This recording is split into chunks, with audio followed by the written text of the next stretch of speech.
Hi everyone, I'm Mark, And I'm Alex. and this is Final Stop for Final Fantasy Talks.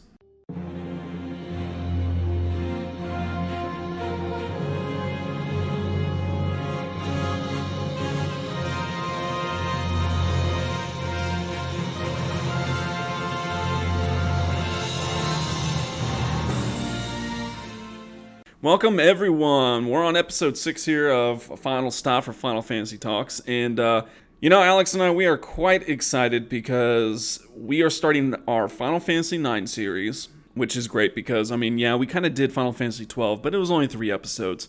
It was kind of just our get a feel, of the whole podcast deal. But with Final Fantasy 9, we are going to get real fun with it because It's gonna we get in are, depth. yeah, real in depth. Because when we started to plan this, I went to Alex and I was like, why don't we we're not going to call it a walkthrough because it's not a walkthrough. It's not going to be like, you have to do this here, blah, blah, blah.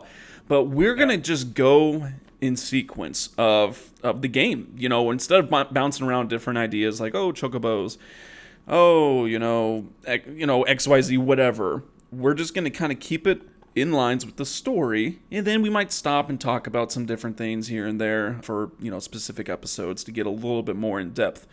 But I think it's a great idea. I think it's going to be good, just kind of going in order. And what I'm going to try to do, I did not get a chance, but what I'm going to try to do is I'm going to try to, each time we do one of these episodes, I'm going to try to play up to that where we stopped, doing everything. So that way I'm kind of following along. I just did play through Final Fantasy 9 pretty much all the way, but still, like doing this, Yeah. I breezed through it. I got so much to do, and so we're going to be talking about all kinds of cool stuff. There's a lot to do in this game, that's for sure. So it's kind of like, especially with a lot of the little side quests and mini games and things Yeah, like that we kind of mentioned earlier. It's going to be in depth. It's going to be fun to talk about. absolutely. And like you said, we're going to be tying in some things from previous episodes, especially the mini games and all that.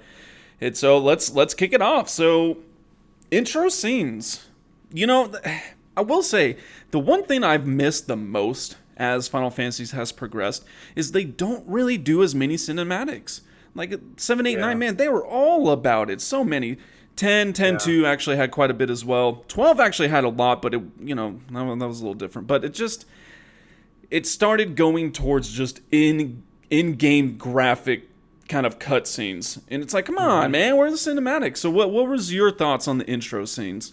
This one, I thought that, especially you could tell from the intro. I mean, it was kind of an intense, intro FMV, I guess you could say. Right. And I just thought it was cool how this game in general, you could already tell from the intro scenes in the intro FMV that it was so much more of a, really put the fantasy in Final Fantasy. It was like going back to the old school roots of castles and kingdoms Yeah. and really really weird characters and strange species and things Yeah. like that. It was just awesome. So you could kind of get that feel from the intro scenes. Absolutely. It kind of really set the tone of the world that you'll be Yeah. playing in.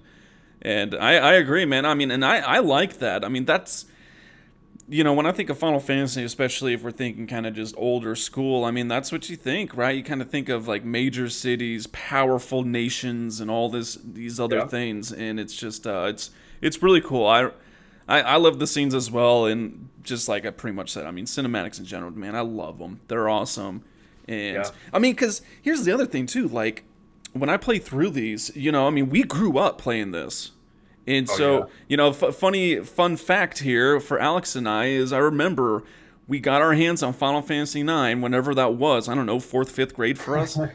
And Yeah. we had a sleepover at Alex's house and we stayed up all night and we were so stoked because we made it through disc 1.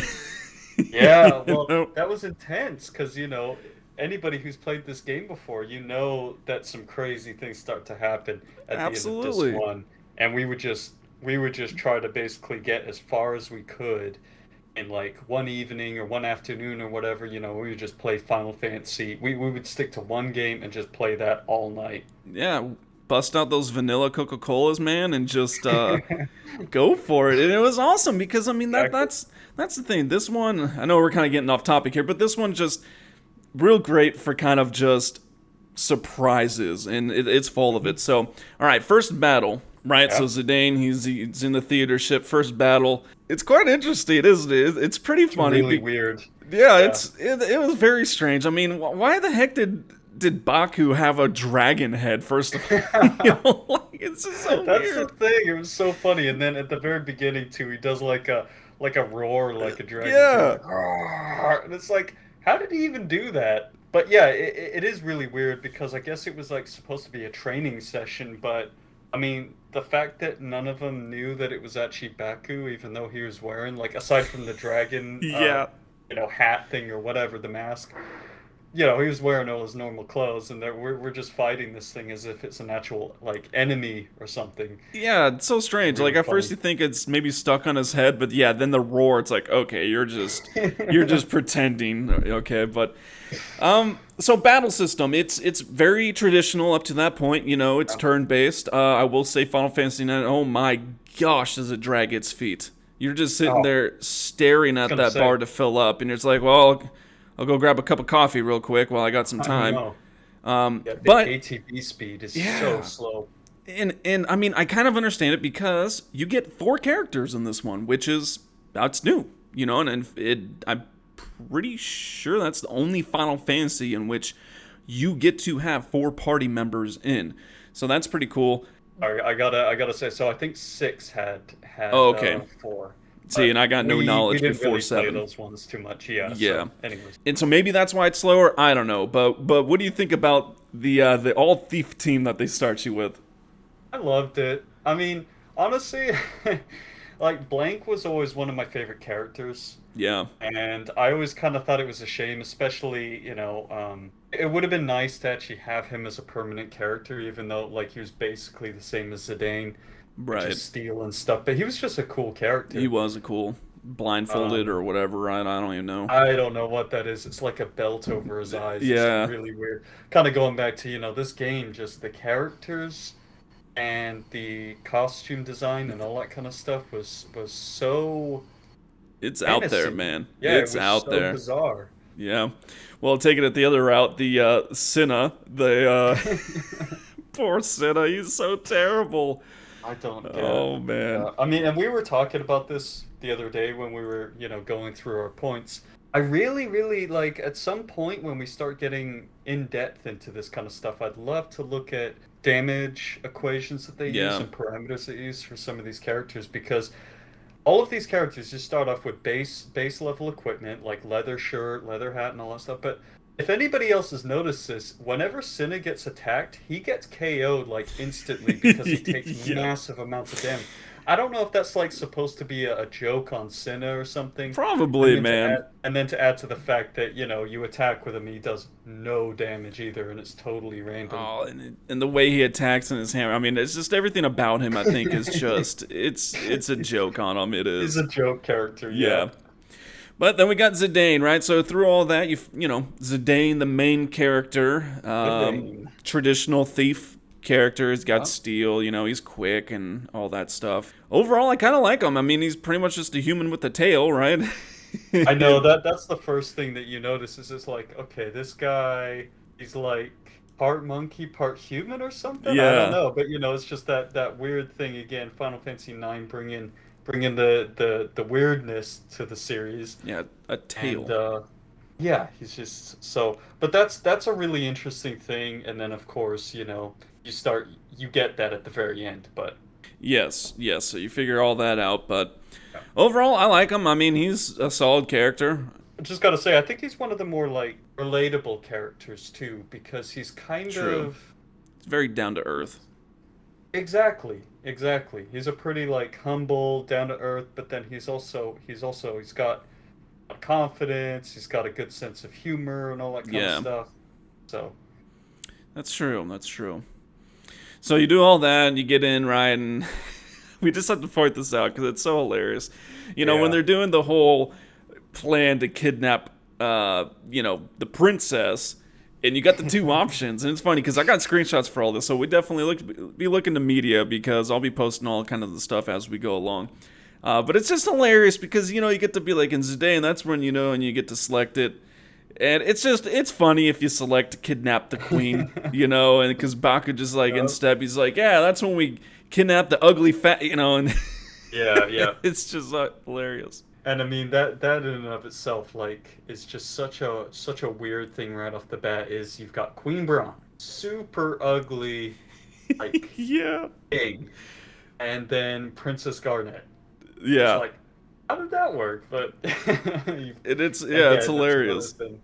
Yeah, That's like the thing, right? Through the dialogue for going for a while is just how did that happen? how All did the that different happen? guards and so many different things, and it's like, yeah. Yeah, So, you go through that, and the story keeps going on, and then it kind of takes you to Alexandria streets, right, where we meet, of course, Vivi, the nice little. I think it says he's around like 9 years old or something like that. I don't he's a know, little like, kid. little black mage kid, and obviously he is the black mage, and we won't get too much into it right now because again we're kind of like we said we're kind of going in order of the story and stuff, but Hmm. just it's pretty hysterical watching Vivi communicate with people, and you got the Yeah. rat kid that comes along and it runs into him and just lets him have it.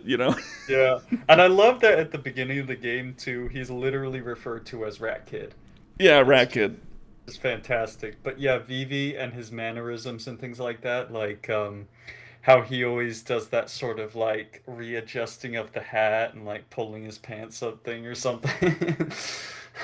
Yeah, like pulling a shirt down or something. Yeah, I don't And know. yeah, and stuttering a lot of his words, but it's pretty Yeah. cool because I mean that's who you'd think it introduces Zidane, and we I guess at that point we don't really know that he's the main character, but I just thought it was interesting. Vivi's the first kind of person that you get to kind of just go and explore with, and through my recent playthrough, I was exploring the way I do, and I was just, dude, I did not remember how much Gil is on the floor. Now, I'm not saying how much Yeah, value wise, because it's like yeah, twos and threes, but it's all over the place. It is yeah. literally all over. You get to pick it up here and there, and I was like, oh, man. And there's some really funny ones too, like right off the bat, if you go in the house to the right in the alley, you can go into like the grandma's house or something like that, and then it Yeah. literally says like found grandma's savings of 5 gil or something like that. It's just Yeah. really funny. That's the But thing. yeah, They, it's they, strewn about everywhere. they hit you with the humor. Just that kind of nice. Dude, Yeah, not Final Fantasy IX. I think has the best humor. That's my it's opinion, of really course, but good. it Seriously. it's fantastic. But it's just yeah, it's great. And of course, there's much more to explore, which we will get to. We're trying to keep the episodes shorter, people. We know that we've been killing you here, but we're gonna we're gonna go ahead and transfer into bold move before we continue on. So let's get to it. So we're gonna have Alex start us off here with bold move this episode. What you got, man? All right, so for bold move this week, I was thinking Final Fantasy VIII. Okay. And then I thought, all those times that Irvine hit on like every girl in the game, basically. So, you Yeah. know, he tries to hit on Selphie, he tries to hit on Quistis of all people, Yeah, that's true. and Rhino and everything. And then there's that really funny part too, where right out of Galbadia Garden, if you let him choose the party, he'll put Selphie and Rhinoa in his party Yeah, with yeah. him or something like that. The chicks. So he's a bold guy, bold move. It's hilarious how much he just that's his thing. He's just hitting on It's his chicks the thing. whole entire time. Yeah. All right, well, mine this installment is going to Final Fantasy VII and Barrett of all people. Barrett had a tragic accident. He lost his arm. He went to the hospital. They're like, "Yo, dude, we got some prosthetics and all that." He's like, "Nah, I want a freaking gun attached to my arm." That is a bold move. That is a good point, man. That's a Seriously. bold move. Could Not have just a a gun, too, a Gatling gun. I mean, yeah, a Gatling gun. It's like put that on there. I don't even want to know how it works, with your nervous system and all that. But prosthetic, fake arm. Nah, give me a gun attached to this. So and not to get too sidetracked by that, but just I always wondered like what you were saying. How does that work? wouldn't it get like really hot or something like that? Where are the towards bullets shooting coming it? from, you know? I mean, Exactly. So anyways, Barrett, you're a that's a bold good one. man. That was a bold move. So that was this time's bold move, and we're gonna continue on with Final Fantasy IX. So of course, with all the other exploring that you can do with Vivi, you can go talk to the ticket guy. Now, do you have to talk to the ticket guy to move on the story? Yeah. Yep. Right, because That's it tells you it's fake, right? That's so. Yep, exactly. So to advance the story at that point, that's like one of the first things that you actually have to do. Gotcha. So he tells you it's fake, and then of course you get your first cards. Woohoo! In which, And I love it when he tells them it's fake. No. yeah, it's tragedy. So yeah, you know, if you listen to our mini game series on Final Fantasy IX, of course we got into Tetra Master, and you know, of course we compared it to Triple Triad, and we're just not even going to go there right now. But Triple Triad, I would say it was much easier in the beginning, especially because you got some strong cards. This, dude, this game was a lot harder in my opinion. Tetra Master that Yeah. is in the beginning. Yeah, and not only is it harder, it's like there's not even really much of an incentive to actually play the game because, you know, when you think about it compared to Final Fantasy VIII and Triple Triad, for that, you know, you can use card mod and True. all that kind of stuff to get items. This game is like completely a side quest, and yeah, you have a Yeah. lot of cards, and I think the artwork on the cards is pretty cool, and It is. the monsters and things like that. But you're right, it's incredibly frustrating game to play sometimes. It is. And, you know, we have on there that stronger cards are handy. And, of course, there are some beginning ones that you can get that we'll get to in a moment. But going through this, and, you know, we're like, we don't want to stop and just talk about Tetra Master, you know, in depth. But I will say something we didn't get to on the minigame series is kind of just the stat explanation right on the bottom.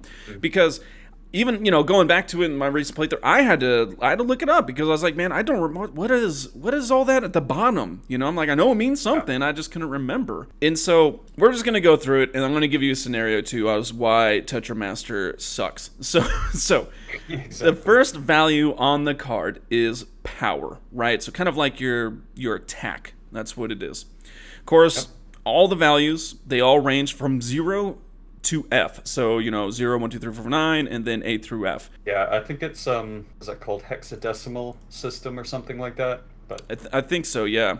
yeah. So that's what you got. I will say, and we touched on this, the cool thing about this is your cards can grow, and so they can increase in power, which is pretty cool. Anyways, second value is kind of like the card class. So you got P, which is battle, physical battle rather. You got M, magical. You got X, which is flexible. Now, the difference is that X being flexible, it attacks the lower of the two defenses, which we'll get to here in a moment. And then the last one, which, man, it was on all the info. It says A, assault battle class. We were talking when I was looking this up, and I can't really remember seeing an A ever. I don't think I've ever had that either. You must use a card like you probably have to use it a lot to get it to actually upgrade to that. So, I don't know. And with assault, it attacks the lowest value on the card, so it can even attack the power value rather than the defenses. So that's the second value. Third value is physical defense. Fourth value, magical. So that's the stats, right? And so if you got all zeros, well, you're starting out. so, Yeah. so here is a scenario in which frustrates Alex, and if you've ever played this, you have absolutely encountered this as well. And Everybody's had this happen. we've been wondering forever, why does this happen? Why does my much stronger card lose to a much weaker card? You know, you just can't figure it out. I mean, think about it in Triple Triad, where, you know, you have an A card going against a 1, and your A card loses, and it's like, how did that happen? Or you know, even just like a 2 attack, how often it loses to like a 0 defense or something, it just baffles me. It's insane. And so I dug into this, and I figured out how the game does it. So I read about it, and here we're just going to throw something at you, right? So I know it's going to be a lot of numbers. Try to follow along. I'm going to try to break it down as easy as possible. So say you have card A attacking. Let's just say that is I don't know, freaking Ultima Sword. I don't even know if that is a card, but you know, you got an Ultima Sword. And it's got a 5 power, so its attack is 5, right? That's the value. Now, the other weird thing with this is even in all these values, they range. So, for instance, with a 5 power card, it can do as little as 80 and as much as 95. So, it's kind of a range, right? So, what the game does is it takes a random value within that range. So, that's what it does first, right? So, in this case, from 80 to 95, let's just say it picks 85, right? Just kind of at random. Then what it does is it takes another random value between 0 and that first value that was selected. So in this example, it's taken a random value between 0 and 85. Let's just say 71, right? I mean, it could be anything. Let's just say 71. Then it subtracts the two. So it takes the first value, in our case 85, it subtracts the second random value, in our case 71, and then that is the attack. So that's the attack chosen, in our case 14, right? Not the 80 to 95 that you would assume that it would be, right? No, there's a whole... Why would you do that? That's too simple. So 14 attack. Okay. Let's take card B. Let's say a goblin. Ooh, it's defending, right? It's defending itself. Let's say its defense is 1, much lower than 5. Its value ranges from 16 to 31. So, I mean, you know, it is much weaker. Same thing. We're picking a random value from 16 to 31. Let's just say 23, okay? Then we're taking another random value from 0 to that first value pick, 23. Let's just say 3 in this case. We have to subtract our values. So 23 minus 3. Its defense is 20. Boom. Freaking Ultima Blade just lost to a goblin because of randomness. Because we had 14 attack versus 20 defense. And it's like... Yeah. And you just get these things. And you're like, how is this possible? You know what I mean? Yeah. It's so frustrating. Exactly. It's just the fact that it can happen. And I mean, I don't know. In my experience, it's like maybe I've just had some unlucky days, but Absolutely. it seems to happen a lot, man. Dude, I mean, it seems to it's happen so more long. than not. Exactly. Why it's so frustrating too is that, I'll save a powerful card to the end, Yeah. specifically in the hopes that it should, that it's Like like, your anchor. yeah, right, should be a high probability of winning against this card, which should, all the arrows are pointing at other cards, so you Yeah. should get that chain effect. And then it loses. And It's then it like, loses. Oh, great. Okay, sweet. It's that's the thing, and of course we'll get into more, Tetra Master as we go on. But that is just the thing. There is too much variability. I mean, it's even to the point where you could have an F power, and it could lose to a 0 defense if the values are just line up. You know what I mean? Like it is ridiculous that can happen. So, anyways, wanted to break that down because that's something that we learned, and it's like, oh, okay, so that's what's actually happened. So wanted to share that. Moving on though, keeping it to kind of cards in the beginning. So what are some quick, easy card treasures we can find? Okay, so after you get the first cards from the ticket booth, which of course I think is Goblin, Skeleton, Fang. Yeah. One of the funny reoccurring sort of NPC characters that you can see in Alexandria is Hippal.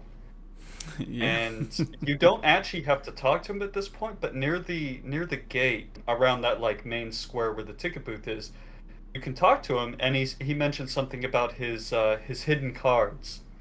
And so Yeah. if you go over to the church before you talk to, actually no, you could talk to the ticket booth guy, but if you head over to the church, pull the rope on the bell, it drops down like a little tiny treasure chest, and inside you get Goblin, Fang, and Iron Knight card, which is actually really Lovely. good. Like that can give you a nice strong card to use in Little the early boost. part of the game. Yeah, well, and it's free. I mean, that's what it is, right? Exactly. You don't have to do anything. You just go do that.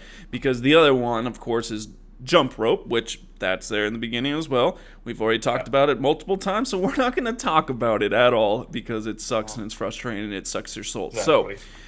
but we will go over the rewards real quick just in case, because I don't think we've gone over like the actual one. So 20 jumps is the first thing you're gonna get, and that's 10 gil. 10 gil. Woo.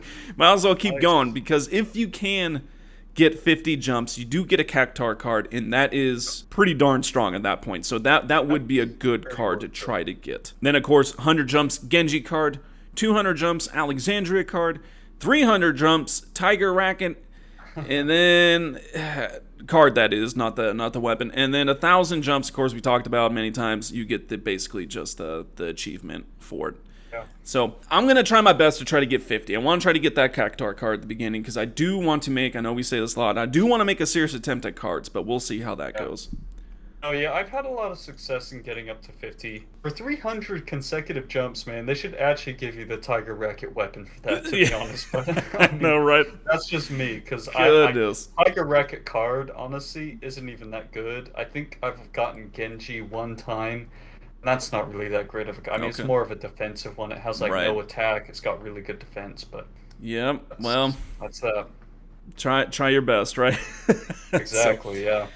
But let's get to some seed trivia here. Alex is rank 4, so all right, we're gonna see if he can get to the next rank here. So let's do it.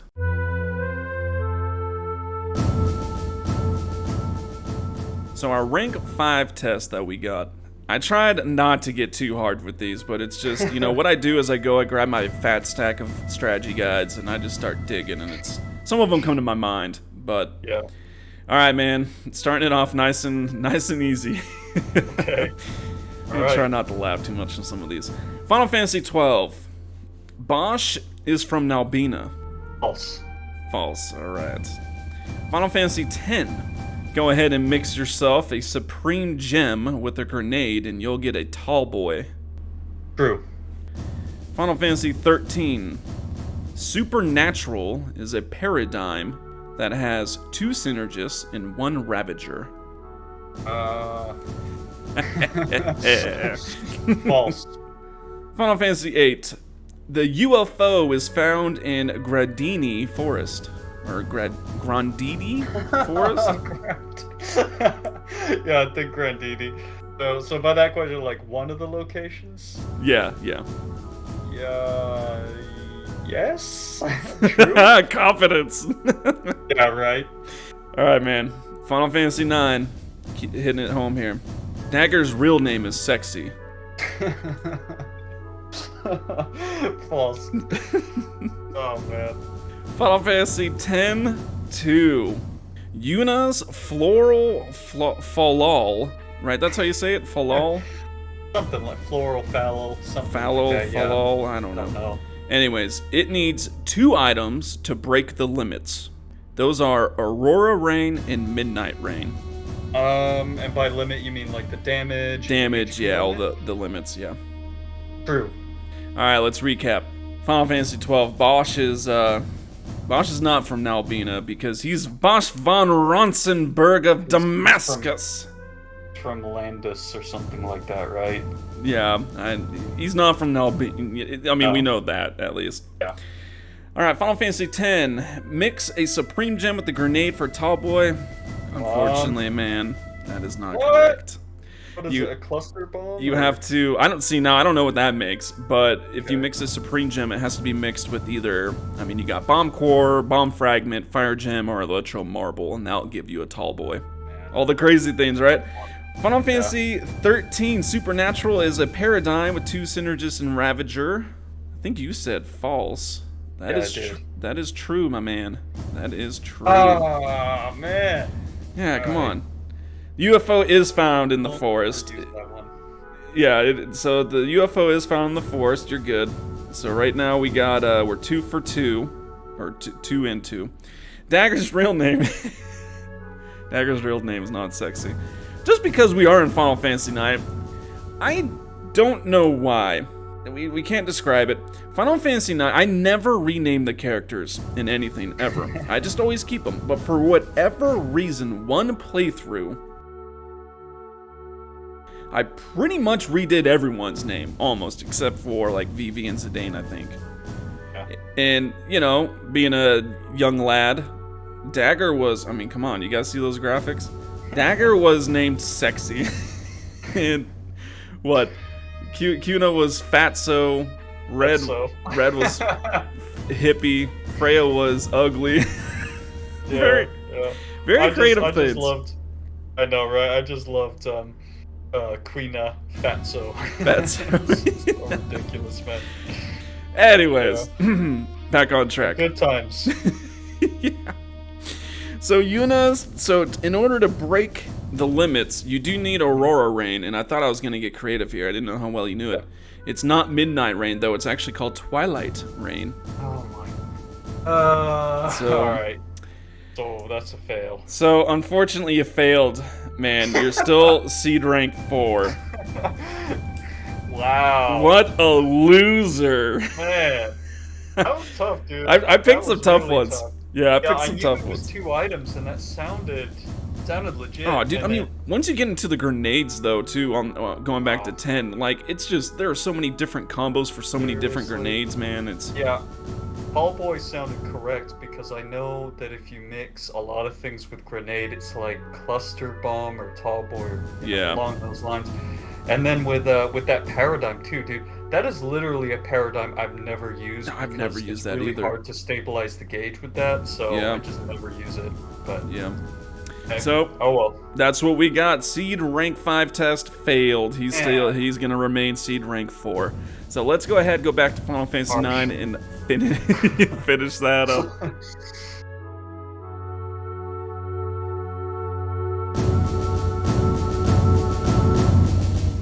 So kind of what, you got the rat kid, you help him out, or Yeah. you say you will help him out at least.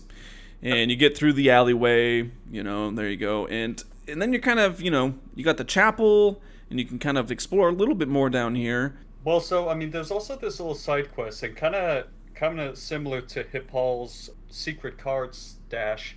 This was a little side quest that I never knew about, especially the first, times that I played this game. Yeah. But basically, there's an NPC character named Tom, this old kid that's kind of over by the docks, by the chapel. Yep. If you kind of go over there, there's like those planks of wood and everything, and he's at the end of one of them, and he says he's lost his cat. So you go looking around and everything, and I know you were saying you tried this, but you couldn't find the I cat. remember So- where his cat was. Where was it? Right. So you have to go all the way back to the very beginning, pretty much, even one screen before when you first get control of Vivi, to like this main square with the statue. Yeah. And then you see like a little orange cat walking around. You just go interact with it, and then Tom runs in. He's like, "Thanks for finding my cat." Da, da, da. The cool thing with this is if you go back and talk to him, you get another really decent card for free at this point in the game, the bomb card, which is pretty cool. Yeah. Kind of helpful. So I mean, by here you can get a couple of the cards to help you out, and so that way you can take on weaker cards and still lose anyways. But so. The next little thing, well, I guess we skipped it, but, you help the kid out for the lookout, right? So, you're looking. But the funny thing here is Alleyway Jack, in which you're told to go talk to if you need help with cards, right? And Yeah. this dude full on robs you. Who robs a little kid, honestly? This dude just comes and it's Yeah. bling, and he goes away, and it's like, hold up, man, hold up. Yeah, it's kind of like Final Fantasy VII style. There's a couple times in that game that this type of thing happens, but if you get too close to him, there's like a real quick exclamation mark above Vivi, and if you don't press X, he steals some gil from you. I don't actually know how much he steals, though. I've never noticed that. Have you? No, because at that point, I mean, I never really look at my gil, I was picking Really up not like that much, yeah. pennies off the floor, so I hope he's happy that he's got dirty money that I found on the ground. I know, right? And then he just, like what you said, he just Jerk. robs a kid. But Yeah. Alleyway Jack, really interesting character that you see throughout the game. The entire and- game, yeah. Yep, and you only ever find out who he actually is pretty near the end. So Yeah. we'll get to that in Well, later yeah. episodes. As we move on, we'll be seeing him and talking about him some more for sure. So you get on through, of course, and we're headed back to the tower. If you're there for a second time, the chapel, I guess, is what it kind of looks like. At least I keep calling it that. Bell tower. There we go. And at this point, you're with the rat kid in the ladder, and you encounter the first familiar species that is in every single Final Fantasy, and that is the Mogs, right? You get the first little Mog. Who pretty much falls right down on top of Vivi's head, Yeah. which is a nice meeting. Straighten up your Um, hat. There you yeah, go. exactly. And then you get your first. So yeah, the first Mog, Kupo, really original name, but Yeah, again, super that's a really original. right. But that's a funny one because that goes way back. I mean, we haven't played the really early ones, but I know for No. sure Kupo is in six, and in others it's just like that really common name for Mogs. And Yeah. you get your first little introduction into Mognet. Yeah, yeah. So Mognet, right? You got the mail from the Mogs, and at first it's pretty easy. It's pretty Yeah, much you get one, you go through the story, you encounter one, that's the one you need to hand it to. They give you one, so yeah, on and so forth. But it starts to crisscross and get all over the place, and so we'll kind of get more into that the further we get in because, like I said, the beginning it's super linear. I mean, it's yeah. just you encounter the Mogs as you go. But remember to always check that mail option, is what it is. And it's pretty funny, too, because, and we'll get into this in the next episode as well, even if you don't have a letter form, select the mail because sometimes you get mail, right? And Yeah, so yeah. you gotta still select it. And so it's kind of just interesting. Yep. It's a You whole get interesting some. thing, I mean, the whole mail thing in It really general is. was kind of different, but pretty cool. It's something little side thing for you to do. And then of course you get, what is it, Stiltskin, which, Yep. what an interesting fellow. He's wearing, like a cheetah print little cape, and he got It's like camo or something. I don't know what it I is. don't know what it Super is. weird. It is super Yeah. weird, but he's going on a trip, which doesn't really mean anything to us right now in the game.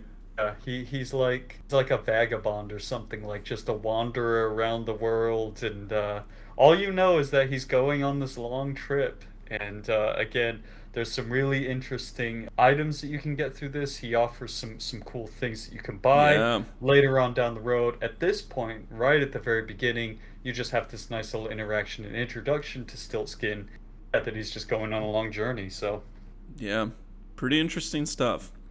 So I know we kind of glazed over a lot to this point, but like I said, that's why I didn't want to call it a walkthrough. We're not going to be 100% comprehensive, but we'll try to hit all the major things, missable stuff and all that. That way you guys will be in the know, and of course, just it'll be fun just to talk about it. So overall, enjoying Final Fantasy IX, man. This is going to be such a fun series for us. oh yeah, for sure. No, this is it's one of my favorite games. I know it is for you too. We're also going to try and cover a lot of the little side quests and things like that too, like Yeah, the Tom's cat thing and Hip Hall's treasure, because those are types of things that I didn't know about when I first played this game, and I just find it really interesting that they added that in there. So, yeah, it's absolutely. It's like the stuff to do. I yeah, guess that's more of like we're gonna just tell you the stuff to do in each area. You know what I mean? Because like you said, I missed a lot of this stuff, and so it's fun. But anyways, we're gonna continue this. This is kind of a cool little place to stop because you got your mod, you got your first save point. So here we are. We're doing our mhm, first save point for the series, and we'll exactly. pick this back up in the next episode. So as always, thank you all for stopping by and spending some time with us. Don't forget to check our social medias. It's pretty much all our handles on everything is Final Stop for Final Fantasy Talk. So pretty easy to find. That's also our website URL. So stop by there, and we're gonna continue to try our best to keep posting stuff. So thank you all. I'm Mark, I'm Alex. and this is Final Stop for Final Fantasy Talks.